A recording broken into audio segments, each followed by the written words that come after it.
Welcome to our newest segment of Job One. We're pleased to have you here with us, and we've got some really interesting guests that specializes in counseling CEOs and executives on their careers and how to maximize their careers. So we're going to get some free advice that people pay thousands of dollars for today from Don Phin. And Don is an employment law expert for over 30 years. We won't talk about how many years.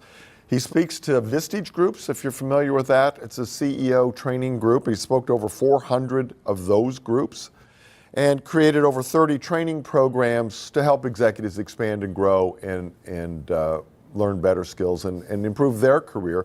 And then is currently a career coach and a life coach for CEOs. And Don, welcome to the show. Your specialty is emotional intelligence. So let's start with that and how that affects our careers and success and what we need to learn from you today. All right, very good, and thanks for having me here in the first place.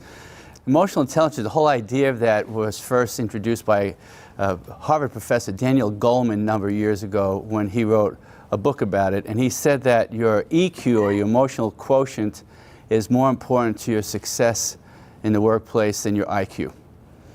And we've both seen plenty of smart people, but they don't have the emotional intelligence to be good leaders or to move up in the ranks. They crash and burn early on. Yeah, they do. And if they just rely on technical, and not realize there's a whole relationship side to the workplace, they have some challenges. So one of the things I kid about is we use this, the common phraseology today is emotional intelligence, but you can't just solve emotional problems at an intellectual level.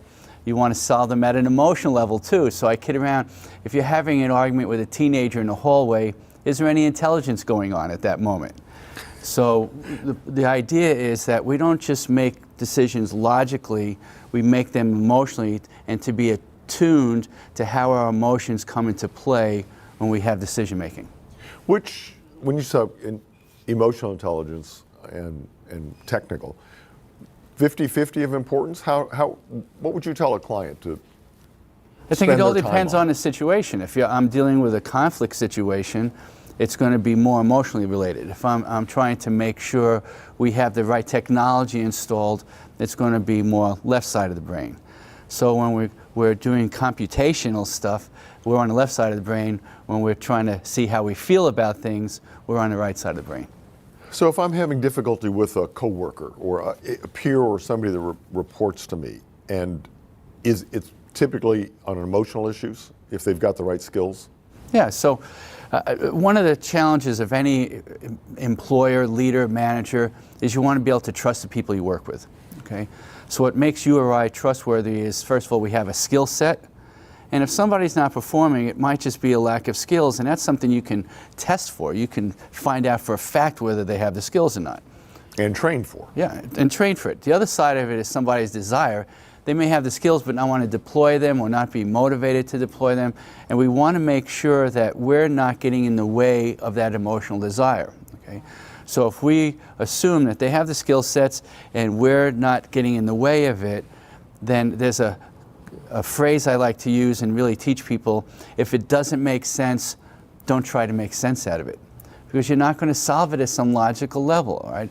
So you're going to try to find out what's going on, what might feel unfair to that person in that situation. We typically think of a supervisor and employees not working well. If I'm an employee and I'm not getting along with my boss, how should I approach that? How do I use emotional intelligence? I can do my job, I've got the skills. Mm-hmm. But I'm not performing at my best because of tension or stress or animosity in the workplace. How would I approach my supervisor to talk about our conflict in styles? I think that I would begin by approaching my supervisor and asking them how I can support them. Because if it's all about me, that's going to tune them out really quickly, all right? Because they're obviously most concerned about their needs, right? So, and they want to see how I'm either supporting their needs or I'm not supporting their needs. So the person that they manage or supervise that they feel is there to support their needs is the one that you're going to have the best relationship with, or want to have the best relationship with, or want to mentor, or want to promote, or want to coach, or any of those types of things. So it's that what's in it for me, And if I'm having difficulty with somebody, I can't start by saying, what I need from you is this. I'd rather start by finding out what they need from me. And then hopefully, well, they just say, I just need you to do a better job, or have your reports done on time, or if it's sort of a critical response that I get back, I mean, typically I think people sort of close their book and leave and think, I need to change jobs. I mean, studies show they just might need to change jobs. And they might. I mean, yeah, there's a joke I like to kid around. How many psychiatrists does it take to change a light bulb? Only one, but the light bulb's got to really want to change, right? So guess what? Half the bosses out there are better than the other half of the bosses out there. And if you've got a bad boss, that's a dead-end situation, and that's the reality of it. And if you can't turn that relationship around, then you're probably better served looking to see where you can be of service. Yeah, the statistics show that people quit bosses. Yep, they do. They don't quit companies. Right. And one of the challenges is, if I can't get along with this boss, should I go to another department? Should I go to another division of the company? Let's try to stay within the company and get out from under that boss if we have a conflict. But if the boss owns the company or runs it, then the decision or has the to boss be made. might be responding to the culture of the very top. So if it's you've seen the articles about Amazon's culture. Now you're seeing things coming out about Google. So if the culture from the very top is that, then all the managers got to act in alignment with that culture, or they get booted. So it's fear-driven on their part. Yeah. When you're dealing with CEOs that are or wannabe CEOs, what are the biggest conflicts in their careers? What's holding them back that you work with them on, that we should watch out for as employees and supervisors? The biggest challenge of all with the CEOs is their need to control. They're control freaks. And so the good news is, I ran a business, you run a business, you want to put things together, you're a driver, you want to be in control, but at a certain point you got to start letting go of control or you become over-controlling, all right? And when I talk about, after my workshops with the CEOs, the chairs of those groups said, it's the biggest issue we always deal with our groups is their need to control too much. So the fear of letting go of control is something's going to go bad.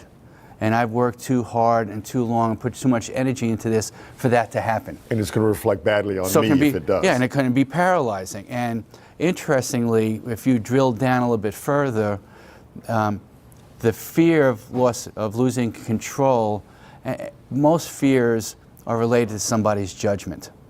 So if you let go of some control, somebody makes a mistake, whose judgment are you going to concern about that you let them do it? Now, if you're a middle-level manager, you let go of control, let somebody make a mistake, you might be concerned about your boss, all right? If you're the CEO, you might be concerned about stakeholders, the board, shareholders, people like that. So I'm always wondering whose judgment is holding you back, because when you try to control too much, you find yourself doing $20 an hour work really well. Yeah. And you're a CEO. I'll never forget a guy that I followed around, ran in town here, a very expensive automobile repair facility. He was a multimillionaire from it, living in Rancho Santa Fe, spending way too many hours at work. And his marriage counselor said, I can't help this marriage until you help him. So I said, all right, I'm going to show up with you at work when you get there at 7 o'clock. And he literally opened up these big garage bay doors, so they can start. I said, that's a really interesting skill set you've got there.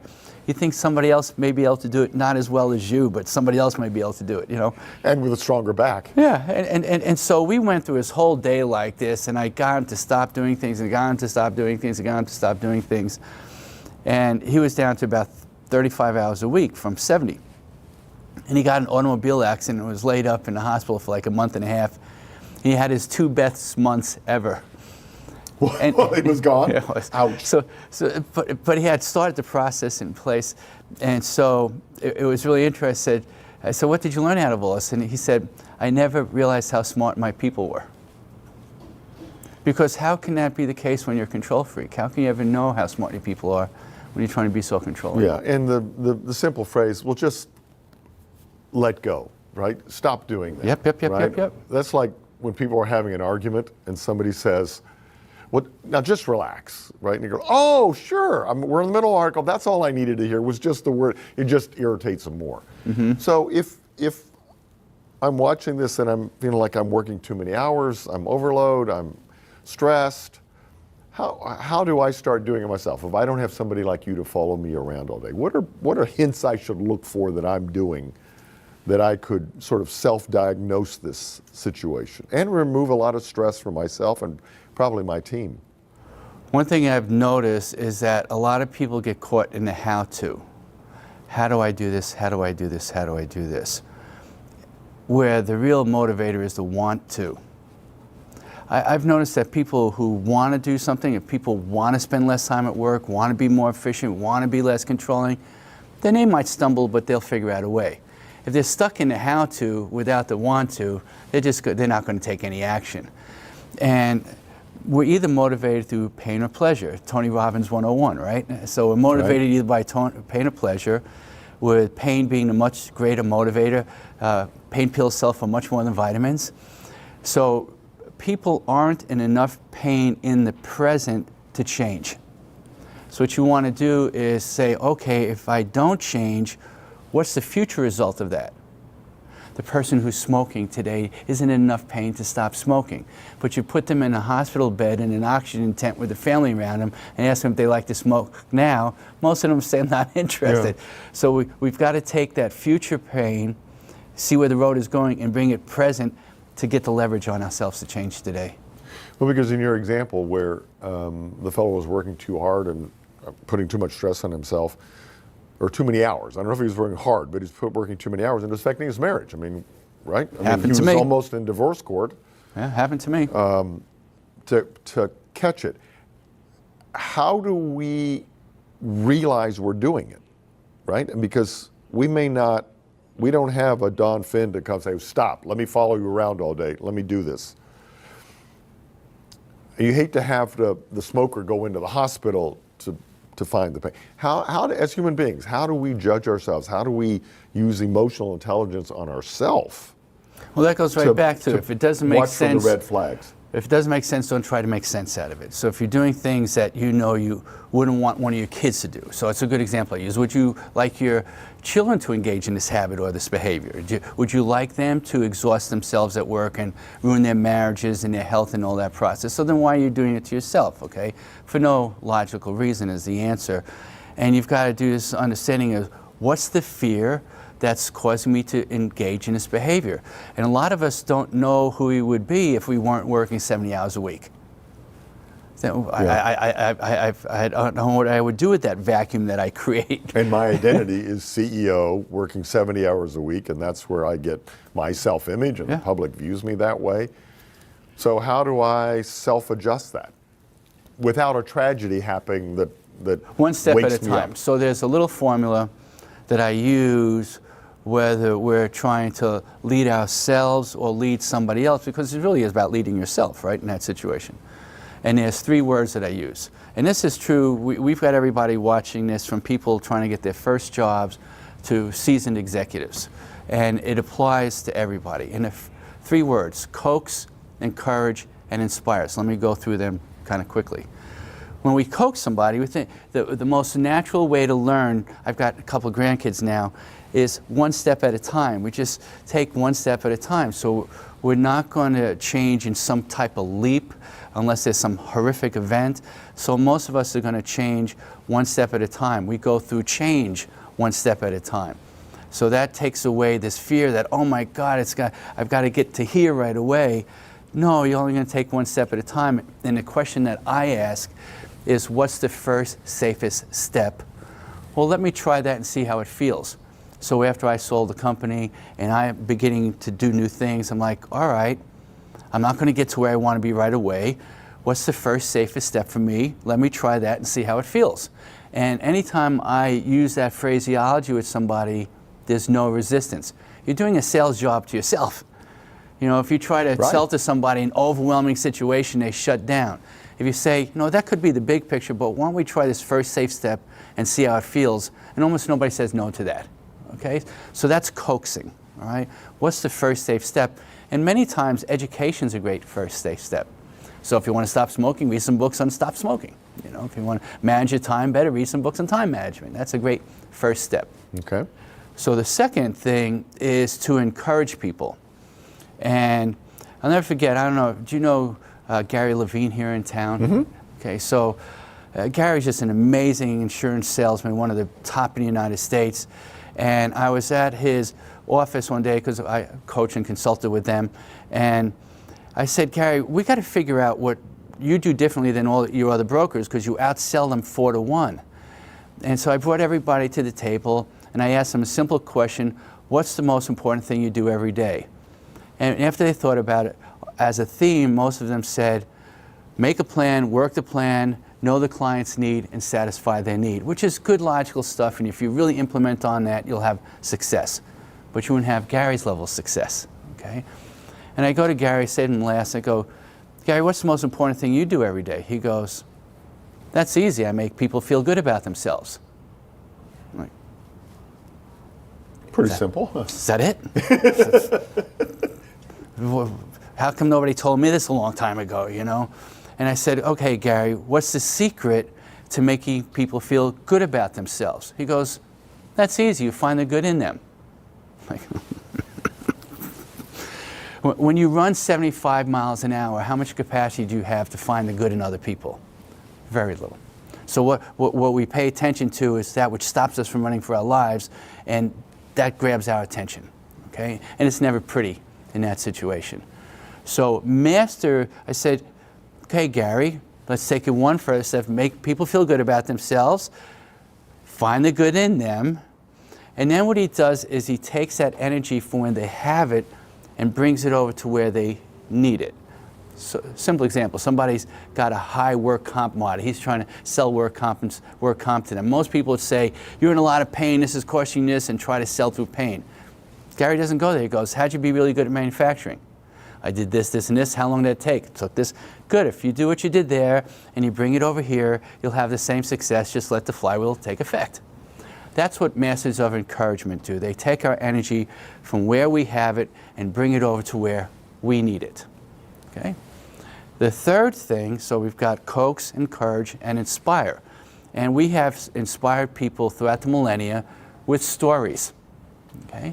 Facts tell, stories sell, right? So we inspire through stories, and the story that we want to use is with the one with the end in mind. So as Covey says, you begin with the end in mind, the power of creating this powerful story and bringing it present. So as we've shared, after I quit litigation, I started an environmental nonprofit. It was very non-profitable. I ended You perfected the nonprofit part, I had that. I didn't realize it was supposed to be a not-for-profit. It was a nonprofit, you know. So I ended up going bankrupt trying to save the world that way, you know. And in my Robin Hood story, I would never read anything about money or how to make money or anything like that. So I said that. I finally realized that was a bunch of nonsense. That's a story I told myself about money. And so I said, okay, what's the first safe step? Read a lot of books. Anytime I've read a lot of books, I've been able to apply it. I got a law degree doing it, you know. And so I said, all right, I am going to become, the end in mind was to be financially successful, and I told myself when I was flat broke that I'm a millionaire in the making. So I brought the future story present. Yeah. Or I'm a marathoner in the making, or I'm an NBA player. When I'm 14 years old, I'm an NBA player in the making. So there's nobody in the NBA today that wasn't an NBA player in the making at 14. So that phrase I use with a lot of people looking to start their careers. Well, I'm a great trial lawyer in the making. So that's how we hold ourselves, okay? It's who our beingness becomes. I don't say I'm going to become this person when I finally get $1 million. I have to be this person now in order for me to get the $1 million, okay? So it starts with our beingness before our doingness. And that's the stories we tell ourselves, because most of us tell our stories of fear in the future, bringing that present, and that's known as anxiety. The opposite thing is a positive story brought present, that's inspiration. Yeah. No, great points. So coax, encourage, inspire, which is the essence of leadership. What's more important than that is leaders. I know you're a great leader. I'm sure you do plenty of that. And the CEOs that I've been around that are really good at that. And it's really, I say, taking responsibility for ourselves Yes. It's almost to me a cop-out when they hire a career coach or a life coach to sort of say, cure me, right? Fix me, please. Give me guidance, give me hints of things you've been talking about. Well, we really have to take responsibility ourselves. Yes. When the 3 great points you just made, we need to write down, we need to make sure we're doing that. We're doing it to help other people, to pay it forward because they'll help you grow and develop. But we need to internalize it. We need to make it a habit of using these points to improve our career. Can I share something about the responsibility for a minute? It was really interesting. After I went through the bankruptcy, I realized I was irresponsible at money, and yet I viewed myself as a very responsible person. So I had some realization that whether it's with our health, our finances, our relationships, our careers, we want to be responsible. But how old were you when you were first told you have to be responsible? Teenager, right? Probably the worst time to be told to be responsible. You probably don't have to tell Right. somebody who's 5 to be responsible. I know what you're talking about. I would think driver's license to me. It would be my sort of knee-jerk answer. But it felt like a controlling thing. It's a parent telling you need to be responsible, so we rebelled against it. And if I was to try to tell anybody that I coach, you have to be more responsible, they would still rebel against it. Yeah. So when it comes to responsibility, it's not about somebody else telling, it's you owning it, you wanting to be responsible. You know, responsibility, if you will. And the other thing about it, especially in the workplace and in managing people or me coaching people, the only place I'm responsible for somebody else is where the law says I am. EEO, safety, those types of things. That's the only place I'm responsible for another adult. Every place else I'm only responsible to another adult. And being responsible to somebody means that you put them in a position where they're capable of success. So if I'm coaching somebody, I'm not responsible for them. They're an adult. They're self-responsibility. My job as a coach would be responsible to them to coach them in a way that they can obtain their success. And we need to remember to put ourselves in situations where we can be successful. That's right. Right? And That's not right. Be ignore that responsible to situation ourselves. and look back 10 years later and say, why am I still earning what I did 10 years ago or have the same responsibility, the same job? Because you didn't do anything about it, right? Right. We got to take that responsibility. Absolutely. So, Don, thank you very much. Some really good points that we can I all enjoy it. It's we can wonderful all to be use. here. No, it's some wonderful points. Thank you for joining us, and we'll see you at our next segment in a couple of weeks.